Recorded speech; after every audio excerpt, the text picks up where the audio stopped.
Fantasmas. Relatos sobrenaturais. Notícias sobrenaturais. Jornal Sobrenatural com Eduardo Alves.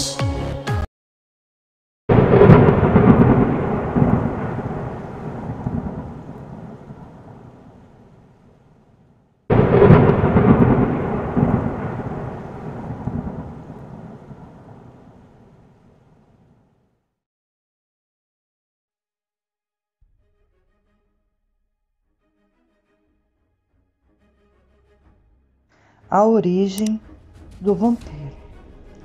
Vampiros são um tópico popular nas artes e literatura, mesmo atualmente.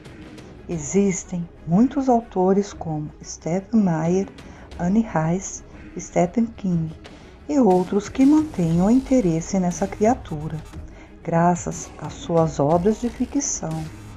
Mas o que há de real por trás da história do vampiro?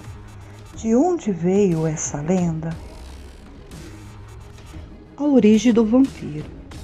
O mais famoso dele é Drácula, do romance homônimo de Bram Stoker. Mas quem procura por um Drácula real, geralmente ouve falar de um certo príncipe romeno, Vlad Tepes, de 1431 a 1476, que teria inspirado o escritor. Só que Tepes só é vampiro para o Ocidente. Na Romênia, ele é visto como um herói nacional, também chamado Vlad Drácula, filho do dragão, graças a seu pai, que era membro da Ordem do Dragão, cavaleiros que protegiam o cristianismo e defendiam o império do ataque dos turcos otomanos. Mas os vampiros que as pessoas estão mais familiarizadas são fantasmas, cadáveres humanos que voltam da tumba para prejudicar os vivos. Estes vampiros, por sua vez, têm origem eslava, de pouco mais de 100 anos. Ainda assim, há outras versões muito mais antigas de vampiros que não eram imaginados como humanos, e sim como criaturas sobrenaturais, possivelmente demônios, entidades que não eram semelhantes a nós. Mantley Beresford, autor de Demônios a Drácula, a criação do mito moderno dos vampiros, aponta que o mito do vampiro nasceu no mundo antigo e é impossível provar quando foi que surgiu pela primeira vez. Alguns autores sugerem que os vampiros aparecem com a feitiçaria do Egito, como um demônio que teria sido convocado para este mundo vindo de outro. A dificuldade de determinar um ponto de origem aumenta porque existem muitas variedades de vampiros, entre eles os vampiros asiáticos, como o Jiangshi chinês, espíritos maus que atacam as pessoas e sugam sua energia vital, ou as deidades coléricas que bebem sangue e aparecem no livro dos mortos tibetanos. A criação de vampiros. O interesse dos fantasmas vampiros surgiu na Idade Média na Europa. Mas o vampirismo só passou a ser transmitido por mordidas recentemente, segundo o folclorista Paul Barber, autor do livro Vampires, Vampiros, Sepultamentos e Mortes, Folclore ou Realidade. Séculos atrás, os vampiros já eram identificados ao nascer por algum sinal extraordinário, um defeito, uma anormalidade. Na Romênia, uma criança nascida com um mamilo extra, ou na Rússia, uma com falta de cartilagem no nariz ou com lábio inferior partido. Todas eram suspeitas de vampirismo.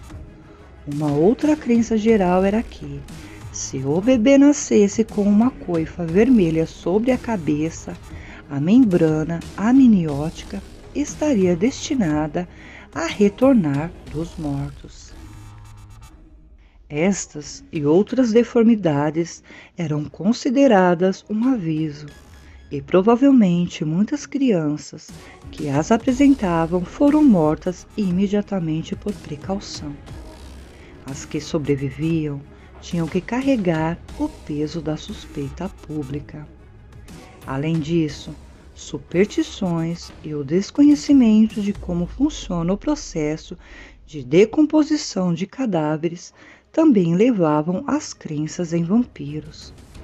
Quando uma desgraça atingia uma pessoa, família ou vila, acreditava-se que era causada por um vampiro, alguém que tivesse morrido recentemente, e os túmulos eram abertos e seus mortos examinados.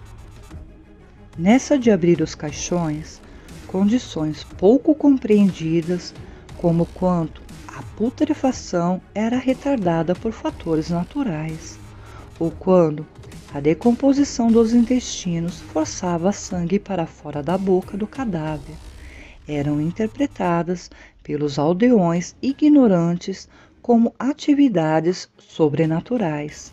Era preciso então tomar providência para impedir os vampiros de prosseguir fazendo o mal. Mas vamos à origem do verdadeiro Drácula. Ele era conhecido como Vlad o Empalador. Nasceu na Transilvânia em 1431. Ele era filho de Dracu, que dizem significar dragão ou diabo.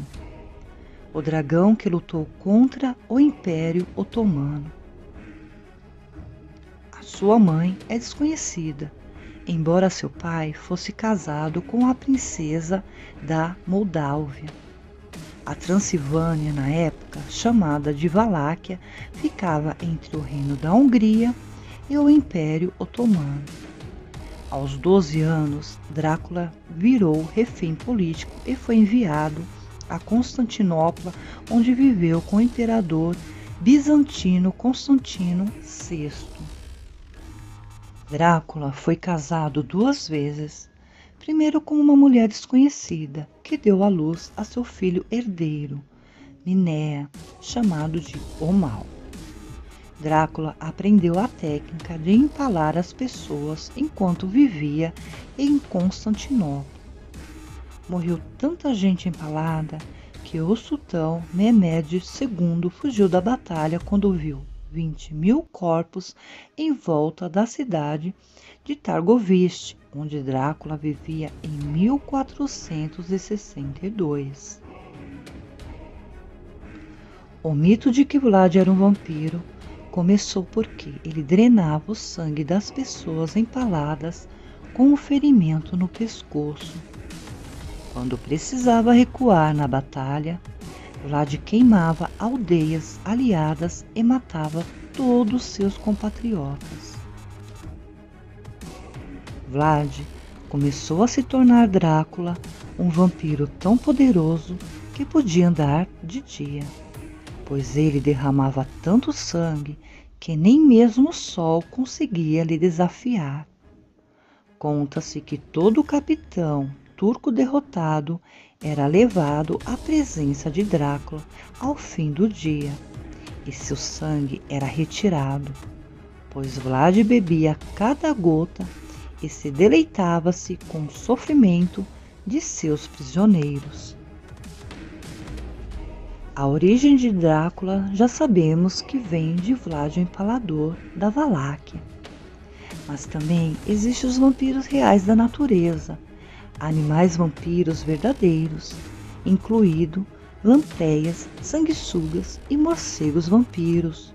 Todos eles se alimentam de sangue, mas não retiram o suficiente para matar a presa. Mas e os vampiros humanos? Existem algumas pessoas que se identificam como vampiros em algumas subculturas inspiradas no gótico, e alguns até sediam clubes de livros com o tema do vampirismo, ou fazem rituais secretos de derramamento de sangue.